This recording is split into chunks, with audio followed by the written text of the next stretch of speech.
Welcome to on record. Welcome to on record. இன்றைக்கு நம்மோடு நேர்காணலுக்காக சிறப்பு விருந்தினராக ஊடகவியலாளர், எழுத்தாளர், செயற்பாட்டாளர் திரு பன்னீர் பெருமாள் அவர்கள் இருந்திருக்கிறார். அவரோடு பேசலாம். தோழர் வணக்கம். வணக்கம். கேரளாவில் நடைபெற்று கொண்டிருக்கக்கூடிய அந்த வெள்ளம் அப்படின்றது பெரிய அளவுக்கு விவாத பொருளாக மாறி இருக்கிறது. அங்கே மேற்கு தொடர்ச்சி மலையில் வயநாட்டிலிருந்து மங்களூர் வரைக்குமே தொடர்ந்து வால்பாறையில் நேற்று மனுஷன் தொடர்ந்து மழை பெய்திருக்கிறது. கடந்த 2 வாரமாகவே அங்கே தொடர் மழை அப்படின்றது பெய்து கொண்டே இருந்திருக்கிறது. ஆனால் அங்கே நிலச்சரிவு ஏற்பட்ட மறுநாள் தான் நமக்கு செய்தியே கிடைக்குது, இவ்வளவு பெரிய கோர விபத்து நடந்திருக்கு அப்படின்னு. இதை நம்ம வருஷம் பார்த்துக்கிட்டே இருக்கிறோம்.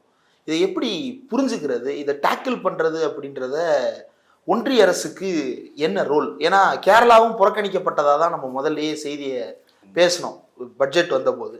ஆனால் அப்போது பேர் சொல்லலைன்னா என்ன, நாங்கள் பல்வேறு திட்டங்களை செயல்படுத்தி இருக்கிறோம் அப்படின்னு. இப்போது அங்கே பெரிய விபத்து நடந்திருக்கிறது. இன்னும் பொறுமையாக தான் அவங்க NDRF வருவாங்க, ஆய்வு செய்வாங்க, அது அவங்க ப்ராசஸை வழக்கம் போல் பண்ணுவாங்க. இது எப்படி புரிஞ்சுக்கிறது? இல்லை, இப்போ கேரளா அப்படின்னு எடுத்து பார்க்குறப்ப 2018 ஒரு பெருவெள்ளம், 19 ஒரு பெருவெள்ளம், இப்போ 24 பெரிய மண் சரிவு.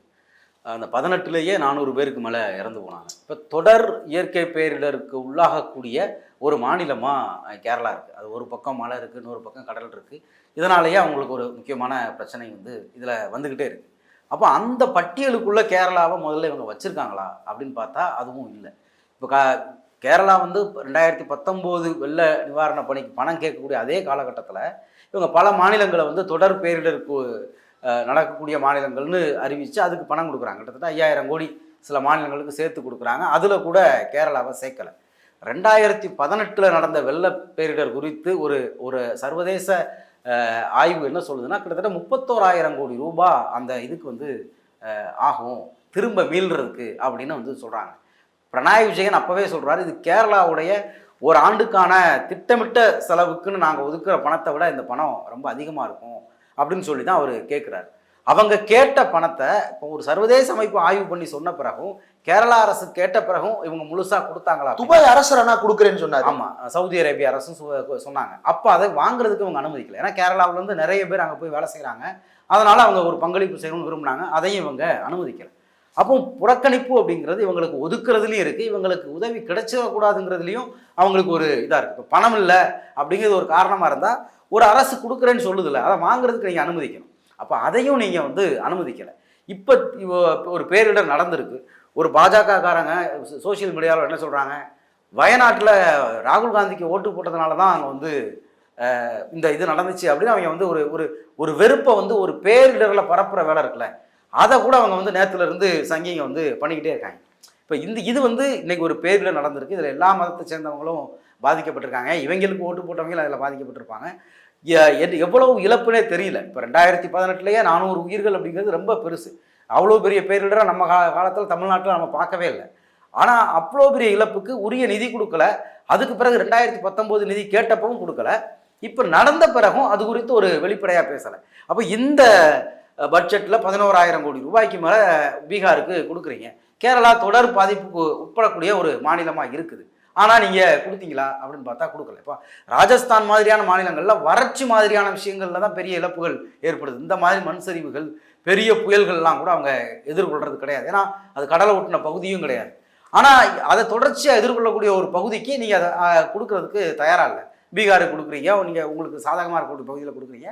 அதுக்கு பிறகு ஒரு வெறுப்பு பிரச்சாரத்தை பரப்புறீங்க.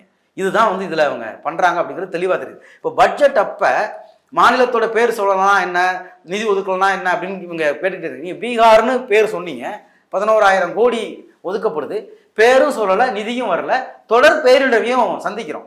ஏற்கனவே கேரளா அரசாங்கம் அவங்களுக்கான மேம்பாட்டுக்காக கடன் வாங்குறத கூட இவங்க கட்டுப்படுத்தினாங்கன்னு இந்த தேர்தலுக்கு முன்னாடி பினராயி விஜயனே போராட்டத்தில் ஈடுபட்டதெல்லாம் நம்ம பார்த்தோம். அப்போ ஒரு அரசாங்கத்தை எல்லா வகையிலும் புறக்கணிக்கிறீங்க. அவங்களுக்கு வெளிநாடுகள்லேருந்து உதவி வர்றதுக்கும் நீங்கள் அனுமதிக்கலை, அவங்க கடன் வாங்குறதுக்கானதுக்கும் நீங்கள் அனுமதிக்கலை, பேரிடரில் நீங்கள் நிதியும் கொடுக்கல, இந்த பட்ஜெட்லேயும் ஒதுக்கலை. அவங்க இன்னைக்கு ஒரு பெரிய பேரிடரை சந்திச்சிருக்காங்க. இப்போவும் நீங்கள் என்ன பண்ண போகிறீங்க அப்படிங்கிறது தெரியலை. இல்லை, அந்த புகைப்படங்கள் எல்லாம் பார்க்கும் பொழுது ஏதோ சிதிலமடைந்து தோண்டி எடுக்கப்பட்ட ஒரு ஹரப்பா நகரம் போல இருக்கு. ஆமாம், ஒரு மலையிலிருந்து அந்த மண் அந்த ஊரையே மூடி இருக்கு அப்படின்றதெல்லாம் பார்க்குறோம். இவ்வளவு கோரமான ஒரு விபத்து நடந்திருக்கிறது. நாடாளுமன்றத்துல இதை சிறப்பு விவாதமா எடுத்து விவாதிப்பாங்களா? இல்லை, நாடாளுமன்றத்தில் இதை சிறப்பு விவாதமாக எடுத்து விவாதிக்கணும் அப்படிங்கிறது தான் எல்லாருடைய கோரிக்கையாகவும் இருக்குது. ஆனால் அவங்க கண்டிப்பாக அதையும் பண்ண போகிறதில்ல. ஏன்னா அவங்களுடைய அந்த ட்ரோல் ஆர்மி என்ன பண்ணுது, இதுக்கு வேற ஒரு காரணம் கற்பிக்க போகுதில்ல. அந்த இடத்துலையே வந்து இதை அவங்க வேற ஏதோ ஒரு வகையில் தான் கையாள போகிறாங்க அப்படிங்கிற மாதிரியான இடம் வருது. ஒருவேளை சிறப்பு விவாதம் எதிர்க்கட்சிகளுடைய நிர்பந்தத்தால் நடந்தாலும் உரிய நிதியை கொடுப்பாங்களா அப்படிங்கிறதும் நம்ம கேள்வி வருது. இப்போ வந்து கேரளாவை பொறுத்த வரைக்கும் இந்த முறை அவங்களுக்கு முதல் முறையாக ஒரு எம்பி வேற ஜெயிச்சிருக்காரு. அந்த இடத்துல இருந்தாவது அவங்க வந்து ஏதோ ஒன்று பண்ணணும். ஆனால் திரும்ப திரும்ப இதை மடைமாற்றக்கூடிய வேலை. இப்போ அவங்க என்ன சொல்ல ஆரம்பிப்பாங்க, 2018 நாங்கள் கொடுத்த நிதிக்கு இவங்க சரியாக செலவு பண்ணலை அப்படின்னு ஒரு கதை சொல்ல ஆரம்பிப்பாங்க. 2018 ஒரு இது 19 ஒன்று நடக்குது, அடுத்தடுத்து நடந்துக்கிட்டு இருக்கு. நிதி கொடுக்காம அதை நீங்கள் என்ன பண்ணீங்கன்னு ஒரு பேரிடரில் கேட்குற தன்மை இருக்குல்ல. இப்போ நம்ம ஊருக்கு வந்து ஒரு பேரிடர் தான், இதே மாதிரி மக்கள் வந்து வீடுகள்லாம் இழந்து விவசாய நிலம்லாம் இழந்து நிற்கிற அன்னைக்கு வந்து நிர்மலா சீதாராமன் அதை டைவெர்ட் பண்ணுற வேலையை பார்த்தாங்க. கோயிலுக்கு வந்து சுற்று தேர் வரக்கூடிய பகுதிகளில் சுத்தமாக இல்லை, அதுவாக அன்னைக்கு பிரச்சனை. தமிழ்நாட்டில் சிறுவைகுண்டத்தில் அதுவாக பிரச்சனை கிடையாது. நான் போய் பார்த்தப்ப ஒரு நல்ல பச்சை வேட்டி கட்டி மாலை போட்டு ஒரு முருக பக்தரே அன்னைக்கு நிர்மலா சீதாராமன் திட்டம் தான் செஞ்சார். அந்த அம்மா நடந்துக்கிட்டது. ஆனால் அந்த அம்மா ஒரு டைவெர்ட் பண்ணுற வேலையை தான் அன்னைக்கு பாதிக்கப்பட்ட இடத்துல பாதிக்கப்பட்ட ஊருக்குள்ளே வந்து நின்று திசை திருப்புற வேலையை தமிழ்நாட்டில் பார்த்தாங்க. அதே மாதிரி தான் ஏதோ ஒன்று இதுலையும் அவங்க பண்ண பார்ப்பாங்க அப்படிங்கிறத நமக்கு தெரிய வரும். ஏன் அப்படி செய்கிறாங்க, என்ன நோக்கம்? இப்போ கேரளான்றது இந்தியாவில் ஒரு மாநிலம் தான். கேரளா வந்து இந்தியாவில் எவ்வளோ முக்கியத்துவம் வாய்ந்த மாநிலம்னா பெரிய அளவுக்கு வெளிநாட்டிலிருந்து இங்கு பணம் அனுப்புகின்ற முறைன்றது கேரளாவில் தான் அதிகம். ஏன்னா அவ்வளவு பேர் இங்கு அங்கே போய் வேலை பார்க்குறாங்க. இன்னைக்கு இந்திய அரசுக்கும் சவுதி அரசுக்கும் ஒரு நெருக்கமான ஒரு இணக்கம் இருக்கு அப்படின்னா அதுக்கு காரணம் இங்கிருந்து அங்கு போய் பணியாற்றக்கூடிய இந்தியர்களாகிய மலையாளிகள் தான். இவ்வளவு முக்கியத்துவம் வாய்ந்த பகுதியாக இருந்தும் மிகப்பெரிய டூரிஸ்ட் அட்ராக்ஷன் வர்க்கலாவில் கேரளாவில் இருக்கக்கூடிய தென்முனையிலிருந்து வடமுனை வரைக்கும் அவ்வளவு பேசும் டூரிஸ்ட் அட்ராக்ஷன் தான். இவ்வளவு முக்கியத்துவம் வாய்ந்த ஒரு இடத்தை ஏன் புறக்கணிக்கணும், என்ன காரணம்? நீங்க சொல்ற மாதிரியே இந்தியாவுக்கான அந்நிய செலாவணியை லேபர் எக்கனாமியாக கொண்டு வர்றதுல கேரளாவுடைய பங்கு முக்கியமானது. கேரளா பற்றி பேசும்போதே அது வந்து போஸ்டல் எக்கனாமி அப்படின்லாம் கடந்த காலத்தில் பேசியிருக்காங்க. மணி ஆர்டரில் வரக்கூடிய பணத்தால் வாழக்கூடிய மாநிலம்லாம் பேசியிருக்காங்க. முக்கியமான துறைமுகங்கள் அங்கே இருக்குது. இந்தியாவுடைய ஒட்டுமொத்தமான இயற்கை சூழல் வனப்பகுதி அப்படின்னு பார்க்கும்போதும் அதில் கேரளாவுடைய ரோல் ரொம்ப முக்கியமானதாக இருக்குது. இப்படியெல்லாம் இருந்துமே கேரளாவை அவங்க தொடர்ச்சியாக புறக்கணிக்கிறதுக்கு, கேரளான்னு இல்லை அவங்க தமிழ்நாட்டை புறக்கணிக்கிறாங்க. நேற்று கூட கர்நாடகா சிஎம் கூட இது குறித்துலாம் பேசியிருக்காங்க. அப்போ கர்நாடகா, தமிழ்நாடு, கேரளான்னு ஒரு அரசாங்கம் வந்து முழுக்க முழுக்க தனக்கான வாக்கு வங்கி, தன்னுடைய கட்சி, அந்த இடத்துக்குள்ள இருந்தே எல்லாவற்றையும் அணுகிறது இருக்குல்ல, அந்த இடம் தான் வந்து இங்கே முக்கியமானது. அவங்க என்ன பண்ணுறாங்க அப்படின்னா, எனக்கு ஓட்டு வருமா, நான் இங்கே வெற்றி பெறுவேனா, என் கட்சியை வளர்க்க முடியுமா, ஆர்எஸ்எஸ்க்கு பயன்படுமா, அப்படி இல்லை அப்படின்னா அந்த இடம் எனக்கு வேண்டாம், அவங்களுக்கு நான் உதவி பண்ண மாட்டேன். இப்போவே வந்து இந்த தேர்தல் ரிசல்ட் வந்த பிறகு கூட பாஜக காரங்களுடைய நரேஷன் என்னவா இருந்துச்சு, நம்ம ஊர்ல ஆந்திராவுக்கு கிடைக்கக்கூடிய நிதியை பார்த்து தமிழ்நாட்டு மக்கள்லாம் நாமளும் பிஜேபிக்கு ஓட்டு போட்டால், பிஜேபி கூட்டணிக்கு ஓட்டு போட்டால் நமக்கும் அதிகமாக பணம் கொடுப்பாங்க அப்படிங்கிற மனநிலை கொஞ்சம் கொஞ்சமாக வரும் அப்படின்லாம் வெளிப்படையாகவே பாஜக காரங்க பேசினாங்க. ஒரு அரசாங்கம் வந்து தன்னுடைய கட்சியை வளர்ப்பது தொடர்பாக திட்டமிட முடியும். இவங்க இப்போ நம்ம ஊர்லேயே அவங்க ஏற்கனவே என்ன பண்ணுறாங்க, அந்த முத்ரா கடன் மாதிரியான விஷயங்கள்ல பாஜக காரர், நீ பாஜகவில் சேரு, நான் உனக்கு இந்த கடன் வாங்கி தரேன், இப்படியான கேம்பெயின் எல்லாம் பண்ணுறாங்க. முழுக்க முழுக்க ஒரு குறுகிய அரசியல் கட்சியாக மட்டுமே சிந்திச்சு ஒரு நாடு, அந்த நாட்டுக்கு நம்ம பிரதமராக இருக்கிறோம், மக்கள் பிரதிநிதியாக இருக்கிறோம் அப்படிங்கிற எந்த மனநிலையுமே இல்லாத ஆட்களாக இவங்க இருக்காங்க. அதனால தான் தங்களுடைய பதவியை தக்க வச்சுக்கிறது, தனக்கு வந்து கட்சியை வளர்க்குறதுக்கான வாய்ப்பு இருக்கக்கூடிய பகுதிகள். ஒரு அரசாங்க பணம், ₹1 வந்து ஒன்றிய அரசாங்கத்தோட பணம் போகுது அப்படின்னா இதன் வழியாக ஆர்எஸ்எஸ்க்கோ பாஜகவுக்கோ பலன் இருக்கா அப்படின்னு மட்டுமே பார்த்து வேலை செய்யக்கூடிய ஒரு ரொம்ப ரொம்ப குறுகிய மனநிலை உள்ளவங்களா அவங்க இருக்காங்கிறதா உண்மை. எனக்கு என்ன புரியலன்னா, இப்போ ஒரு ஆட்சி நடக்குது, இப்போ 3 மாநிலங்களில் கால் பதிக்க முடியாத அளவுக்கு ஒரு நெருக்கடி இப்போ உருவாக்கி இருக்கு. கர்நாடகா, கேரளா, தமிழ்நாடு. கர்நாடகாவில் கூட அவ்வப்போது வந்து போகிறாங்க, ஆனால் கேரளா தமிழ்நாட்டில் வரவே முடியல. ஒருவேளை நிதி கொடுத்தாலும், இப்போ வெள்ளம் ஒன்று வருது, இப்போ தானே புயல் வருது, ஏதோ ஒன்று வருது, பிரதமர் ஓடி வந்து நிற்கிறாரு அப்படின்னா நான் நிற்கிறேன் உங்களோட அப்படின்னு அது நம்பிக்கையை தானே ஏற்படுத்தும். அதையே அவங்களுக்கு யூட்டிலைஸ் பண்ண தோணலை. அப்போ எது அவங்கள மனநிலை அளவில் எது தடுக்கும்? அடிப்படையிலே அவங்க வந்து வெறுப்பை மையமாக கொண்டவங்க தான். ஆர்எஸ்எஸ் காரங்களை பொறுத்த வரைக்கும், பாஜக காரங்களை பொறுத்த வரைக்கும் அவங்க வந்து அந்த இன்க்ளூசிவா விலகி நிற்கிறவங்கள கூட அரவணைச்சு கொண்டு போகணும் அப்படிங்கிறது அவங்களுக்கான மனநிலையிலேயே கிடையாது. ஆனா ஒரு பக்கம் என்ன சொல்றாங்க, ஆர்எஸ்எஸ் வந்து இந்திய ராணுவத்துக்கு நிகரான ஒரு கட்டமைப்பு, இந்தியாவுல எங்க ஆபத்து நடந்தாலும் அவங்க தான் முதல்ல உணவு பொட்டணத்தோட போய் நிப்பாங்கன்னு சொல்றாங்க. இந்த கதையெல்லாம் சொல்றாங்க. இந்த கதையை பயன்படுத்தி தான் அவங்க கொரோனா காலகட்டத்தில் நேரடியாக அரசு மானிய உணவுப் பொருட்களாம் கூட RSS உடைய ஒரு 736 நிறுவனங்கள் வாங்கியிருக்கு. ஆனால் நாமளும் தொடர்ச்சியாக பார்க்குறோம். அது கேரளாவாக இருக்கட்டும், தமிழ்நாடாக இருக்கட்டும், எங்கேயுமே இந்த RSSகாரங்க ஒரு உணவு பொட்டலத்தை கொடுத்து, நம்ம ஊரில் அவங்க மாம்பழத்தில் கூட கொடுக்கல. மாம்பழத்தில் கூட திருமாவளவன் உணவு பொட்டலம் கொடுக்குற ஃபோட்டோ தான் வந்துச்சு. இவங்க RSSகாரங்க கொடுக்குறது வரல. அப்படி பார்க்குறப்ப இதெல்லாம் அவங்க கேம்பெயினுக்கு ஒவ்வொரு முறையும் பயன்படுத்திக்கக்கூடிய வார்த்தைகளாக இருக்கே தவிர எங்கேயுமே அவங்க நேரடியாக பங்கெடுக்கல. ஒவ்வொரு முறையுமே நம்ம ஒவ்வொரு பேரிடரும் பார்க்குறோம். தமிழ்நாட்டில் பார்க்குறோம், கேரளாவில் பார்க்குறோம். இது எல்லாத்துலேயுமே அதுக்கு ஒரு அரசியல் காரணத்தை கற்பிக்கிறதையும் அதில் ஒரு வெறுப்பு பிரச்சாரத்தை பரப்புறதையும் தான் இவங்க வந்து முழு நேரமாக பண்ணுறாங்களே தவிர இறங்கி வேலை பார்க்குறதோ அதை மீட்கிறதுக்கோ. இப்போ குஜராத்தில் நடந்தப்போ பிரதமர் வந்து பறந்து போவார், ஹெலிகாப்டரில் போவார். அது அங்கே என்ன நடந்துச்சுன்னே தெரியறதுக்கு முன்னாடி 1000 கோடி ரூபா ரிலீஸ் பண்ணுவார். அங்கே அந்த பற்று வந்து கேரளாவுக்கோ தமிழ்நாட்டுக்கோ மற்ற மாநிலங்களுக்கோ பிரதமருக்கு இல்லை. அவர் இன்னும் தன்னை குஜராத் வாசியாக தான் நினச்சிக்கிட்டு இருக்காரு. ஆக அப்போ குஜராத்துக்கு 1000 கோடி ரூபாய் அறிவிச்சவர் இன்னைக்கு கேரளா பேரிடர்னு தெரியுது, பார்த்தாலே தெரியுது. அந்த ஃபோட்டோவை பார்த்தாலே நமக்கு வந்து அதை ஜீரணிக்க முடியல. உடனடியாக நிதி அனுப்பியிருக்கணும், தேசிய மீட்பு படை வந்திருக்கணும். இந்த இடத்துல வந்து முக்கியமான பொறுப்பாகவே எல்லாருக்கும் இருக்கக்கூடியது வந்து இப்போ நம்ம போய் இதில் உதவி பண்ண முடியாது. இப்போ வந்து சென்னை வெள்ளத்தில் சாப்பாடு கொடுத்த மாதிரி இதில் உதவி பண்ண முடியாது. ஏன்னா மண்ணுக்குள்ளே மக்கள் புதஞ்சு கிடக்கிறாங்க. முழுக்க ஒரு அரசு நிறுவனம் தான் வந்து இதை மீட்க முடியும். அவங்ககிட்ட தான் அதுக்கான கட்டமைப்புகள் இருக்குது. இதில் இவங்க என்னவா செயல்படுறாங்க அப்படிங்கிற, இப்போ குஜராத்துக்கு பறந்து போன மாதிரி பிரதமர் இங்கே பறந்து வரப்போறாரா, குஜராத்துக்கு உடனே 1000 கோடி ரிலீஸ் பண்ண மாதிரி இங்கே ரிலீஸ் பண்ண போறாரா, உடனடியாக இந்த மீட்பு பணியில் அவங்க என்ன பண்ணுறாங்க, மாநில அரசாங்கத்துடைய கோரிக்கைகளுக்கு என்ன நரேட்டிவ் செட் பண்ணுறாங்க, பதிலுக்கு அவங்க ஏதாவது நிதியை கொடுக்குறாங்களா, மீட்பு பணியில் ஈடுபடுறாங்களா, இல்லை ஏமாத்துறாங்களா, அதுக்கு எதிர் நரேட்டிவாக ஏதாவது கதைகள் சொல்கிறாங்களா அப்படிங்கிறத கண்காணிக்கிறதும் அதை கேள்விக்குட்படுத்த வேண்டியதும் தான் இந்த பேரிடரில் அந்த மக்கள் மீது அக்கறை உள்ளவங்களோட வேலையாகவே இருக்குது. ஏன்னா இதை வந்து ஒவ்வொரு முறையும் நமக்கு ஒரு பொறுப்பான அரசு இருந்துச்சுன்னா நமக்கு அந்த கவலை இல்லை. ஒரு பொறுப்பற்ற அரசு இருக்கக்கூடிய இடத்துல எல்லாருடைய வேலையாகவுமே இது மாறுது. அப்படியான ஒரு இடம் தான் அங்கே நடந்திருக்குன்னு நினைக்கிறேன். ரைட். இப்போ அங்கே வந்து வயநாட்டில் எம்பியாக ஜெயித்தது ராகுல் காந்தி. ஆனால் அவர் பதவியேற்றுக் கொண்டது உத்தரப்பிரதேச ரேபரேலிக்கு மட்டும்தான் பதவியேற்றுக் கொண்டார். இந்த தொகுதியில் இப்போ வேக்கண்டாக தான் இருக்குது. அடுத்து வேட்பாளராக பிரியங்கா காந்தி வருவார்னு எதிர்பார்க்கப்படுகிறது. இப்போ வரைக்கும் அவங்களும் வரல அப்படின்ற ஒரு புகார் இருக்கிறது.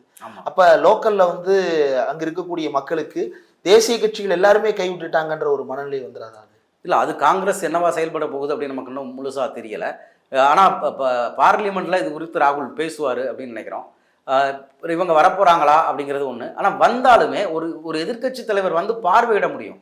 இங்கே வந்து தேவை வந்து ஒரு அரசாங்கத்துடைய நேரடி செயல்பாடு தேவைப்படுது. இங்கே வந்து இராணுவம் தேவைப்படுது. இராணுவத்தை வந்து பிரியங்கா காந்தியால் வர வைக்க முடியாது. அவங்க வந்து கேட்க முடியும், ராகுல் காந்தியால் கேட்க முடியும். இங்கே உடனடியாக இராணுவமும் தேசிய பேரிடர் மீட்பு படையும் தேவைப்படுது. அங்கேருந்து அரசு நிறுவனங்களால் மட்டும்தான். மாநில அரசாங்கம் தன்னால் முடிஞ்ச முயற்சிகளை பண்ணணும். இன்னைக்கு தொலைத்தொடர்புத்துறை முதற்கொண்டு அவங்க கட்டுப்பாட்டில் தான் இருக்குது. யார் எங்கே இருக்கா, இப்போ சில கிராமங்கள் வந்து தொடர்புகளே இல்லை அப்படின்லாம் சொல்கிறாங்க. இப்போ இதெல்லாம் கண்டுபிடிக்கிற இந்த நெட்வொர்க்கு, இந்த இன்ஃப்ராஸ்ட்ரக்சர் வந்து ஒன்றிய அரசாங்கத்திட்ட இருக்குது. அவங்க வர்றதுக்கும் ஒரு எதிர்க்கட்சி தலைவர் வர்றதுக்கும் நிறைய வித்தியாசம் இருக்குது. எதிர்க்கட்சி தலைவர் பார்க்க முடியும், ஆறுதல் சொல்ல முடியும், தங்களுடைய கட்சி ஸ்ட்ரக்சரை வச்சு சில வேலைகளை பார்க்க முடியும். ஆனால் அரசு நிர்வாகத்தை கட்டுப்பாட்டில் வச்சிருக்கவங்க இருக்காங்களே, அவங்க தான் இதை மீட்க முடியும். அதை கேள்விக்குட்படுத்த வேண்டிய பொறுப்பு வந்து ராகுல் காந்திக்கும் பிரியங்கா காந்திக்கும் இருக்குது. அதை அவங்க சரியா செய்கிறாங்களா அப்படிங்கிறது தான் நாம் இதில் முக்கியமாக பார்க்க வேண்டியது. இப்போ இப்போ நம்ம ஊர்லேயே வந்து ஒரு வெள்ளம் நடக்குதுன்னு வைங்களேன், அங்கே போய் எல்லா கட்சியை சேர்ந்தவங்களும் ஏதோ ஒரு ஃபோட்டோ எடுக்க முடியும். ஆனால் உணவு பொட்டலம் வழங்குற மாதிரியான வேலைகள் நம்ம ஊரில் இருக்குது.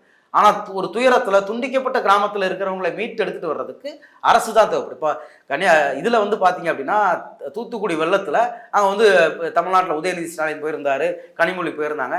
நாங்கள் 1 மாதம் கழித்து போய் பார்க்குறப்ப அந்த மக்கள் சொன்னதை அவங்க சுற்றி வந்தாங்க அப்படின்னு சொல்கிறாங்க. அது வந்து அரசு நிர்வாகத்தை முடுக்கி விடும். இப்போ மாரி செல்வராஜ் ஏன் வந்தார் அப்படின்லாம் நம்ம ஊரில் விமர்சனம் வச்சாங்கல்ல.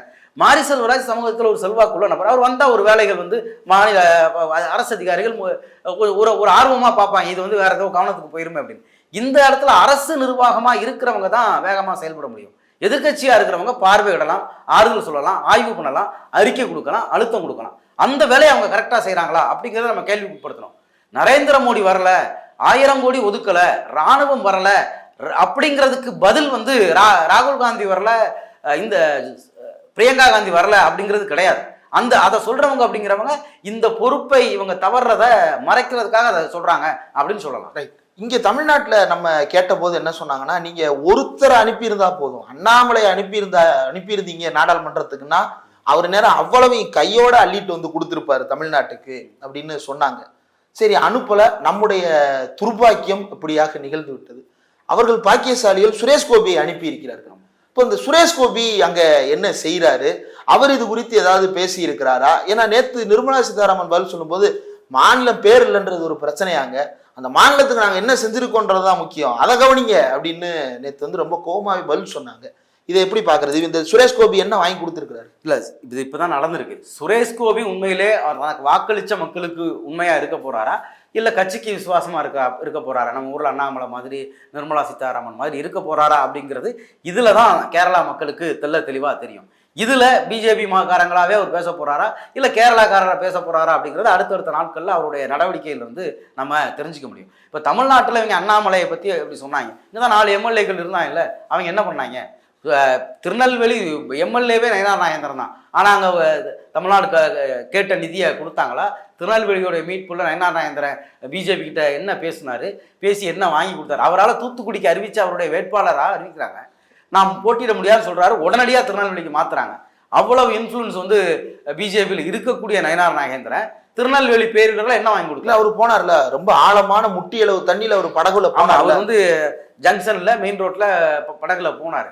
ஆனால் அதை தாண்டி போகிறது, ஃபோட்டோ போடுறது இருக்குல்ல, அதை தாண்டி அவர் என்ன பண்ணார்? இவ்வளோத்துக்கும் அவருக்கு அங்கே ஒரு நல்ல ஸ்ட்ரக்சரே இருந்துச்சு. அவர் நினச்சிருந்தா 10 போட்டை வந்து கன்னியாகுமரியிலேருந்து கொண்டு வந்து உள்ளே போய் மீட்டிருக்கவே முடியும். ஏன்னா அவர் செல்வாக்குடையவர், அவர் சொந்த ஊர் கன்னியாகுமரி பக்கத்தில் தான் இருக்குது. அங்கே அவங்க கூட அவருக்கு நிறைய தொழில் இருக்குது. அவர் சொந்தமாகவே கூட 10 போட்டை எடுத்துகிட்டு வந்து இங்கே இறக்கி அவர் மீட்டிருக்க முடியும். ஆனால் அப்படியான நடவடிக்கையில் கூட அவர் ஈடுபடலை. தனக்கு தொகுதி கிடைக்கலன்னா கொடுக்குற அழுத்தம் இருக்குல்ல, திருநெல்வேலிக்கு கூட்டணி பேச்சுவார்த்தை முடிகிறதுக்கு முன்னாடி வேட்புமனு தாக்கல் கொடுக்குற அளவுக்கு அழுத்தம் வந்து பிஜேபிக்கு அவரால் பண்ண முடியுது. அந்த அழுத்தத்தை வந்து திருநெல்வேலிக்கு நிதி வாங்கி கொடுக்கறதுல அவர் பண்ணாரா? அது எதுவுமே பண்ணலை. இதுதான் அண்ணாமலை போனாலும் சுரேஷ் கோபி போனாலும், சுரேஷ் கோபி இன்னொரு அண்ணாமலை தான், இன்னொரு நயினார் நாகேந்திரன் தான் அப்படிங்கிறது இந்த பேரிடரில் கேரளா மக்களுக்கு தெரிஞ்சிடும் அப்படின்னு நான் நினைக்கிறேன். இந்த இடத்துல வந்து இந்த பிஜேபிக்காரங்க இருக்காங்கல்ல, இவங்க எப்படி இந்த மாதிரி வந்து பல அரசியல் பண்ணுறாங்களோ, இதில் வந்து நாங்கள் தமிழர்கள், தமிழ் தேசியவாதிகள்னு சொல்லிட்டு சில பேர் பண்ணுறாங்க. தமிழ்நாட்டுக்கு நீர் கொடுக்காத, நிலத்தை பிடுங்கப்படுத்தவங்களுக்கு ஒரு பேரிடர் அப்படின்னு. எனக்கு வந்து இவங்கெல்லாம் என்ன மனநிலையில் இருக்காங்கன்னே தெரியல. ஒருத்தன் என்ன சொல்கிறான், ராகுல் காந்திக்கு ஓட்டு போட்டதுனால போயிருச்சுங்கிறான். ஒருத்தன் தமிழர்களுக்கு நீர் கொடுக்கலங்கிறான். ஒருத்தன் வந்து யானைக்கு வந்து பாம்பு வச்சுங்கிறான். இவங்க அடிப்படையில் இவங்கெல்லாம் எப்படி வந்து தங்களை தமிழர்கள், தமிழ் தேசியம் பேசுகிறோம் அப்படின்லாம் யோசிக்கிறாங்கன்னே தெரியல. யாதும் ஊரே யாவரும் கேளீர்னு நீங்கள் பெருமை பேசுகிறீங்க. பேரிடரில் 160 பேர் செத்துருக்காங்கன்னு செய்தி வருது. இதில் வந்து நீ வந்து ஒரு கதை சொல்கிற, தமிழ்நாட்டுக்கு நிலம் கொடுக்கல, நீர் கொடுக்கல அப்படின்னு. இந்த மாதிரியான நபர்கள் இருக்காங்களே, இவங்க வந்து எல்லா வகையிலுமே அடிப்படையில் மனிதர்களுக்கு எதிரானவங்க. இப்போ கேரளாவோட உங்களுக்கு ஒரு அரசியல் முரண்பாடு இருக்கலாம், ராகுல் காந்தியோட உங்களுக்கு அரசியல் முரண்பாடு இருக்கலாம், பினராயி விஜயனோட அரசியல் முரண்பாடு இருக்கலாம். ஆனால் பாதிக்கப்பட்ட மக்கள் சாதாரணமான மக்கள். எந்த இடத்துலையுமே ஒரு பேரிடரில் எப்படி நீ வந்து இப்படி பேசுறீங்க அப்படிங்கிற கேள்வியும் நமக்கு வருது. தயவு செஞ்சு நீங்கள்லாம் வந்து தமிழர் அப்படிங்கிற ஐடென்டிட்டிக்குள்ளே இருந்துட்டு பேசாதீங்க. நீங்களும் நானும் ஒரு சங்கிதான், யாராவது 4 பேர் இறந்து போயிட்டாங்கன்னா அங்கே ஏதாவது வந்து அரசியல் பண்ண முடியுமா அப்படின்னு தான் பார்ப்பேன் அப்படிங்கிற வெளிப்படையா பேசி சொல்லிட்டாங்கல்ல. கள்ளக்குறிச்சியில அவங்க வந்து போய் பார்க்கும்போது அவங்க ஓப்பனாவே சொன்னாங்கல்ல, இன்னொரு 50 பேர் ஆயிடுச்சுன்னா போதும், நம்ம இந்த ஊர்ல அரசியல் பண்ணிடலாம்னு பேசியிருக்காங்கல்ல. அப்படிதான் எங்கேயாவது ஏதாவது சாக மாட்டாங்களா, அதுல அரசியல் பண்ணலாம். அடிப்படையில் வெறுப்பை வந்து அது மொழி ரீதியாவோ மத ரீதியாவோ எந்த வகையிலுமே பேசுகிறத ஒரு அரசியல் கருத்தாக மாற்றுறாங்கல்ல, அது பிஜேபி ஆர்எஸ்எஸ் பண்ணுது. அதை நாங்கள் தமிழர்கள் அப்படிங்கிற பேர்லையும் தயவு செஞ்சு பண்ணாதீங்க அப்படிங்கிற இடம் எங்கேருந்து வருதுன்னா, இப்போ நம்மளாம் தமிழர்கள், தமிழ்நாட்டில் இப்போ தமிழ்நாடு கவர்மெண்ட் கூட 5 கோடி ரூபாய் ஒதுக்கியிருக்கு. இப்படியான காலகட்டத்தில் இந்த ஐடென்டிட்டிக்குள்ளேருந்து பண்ணுறவங்களை பார்க்குறப்ப நமக்கு ரொம்ப பயமாக இருக்குது. ரைட். இந்த பூகம்பத்துக்கு மத்தியில் இந்த பூதங்களும் உலாவி கொண்டு தான் இருக்கிறது. பொறுத்திருந்து பார்ப்போம் என்ன நடக்குது. இவ்வளவு நேரம் ஒதுக்கி இந்த நேர்காணல் தந்ததற்கு மிக்க நன்றி. நன்றி.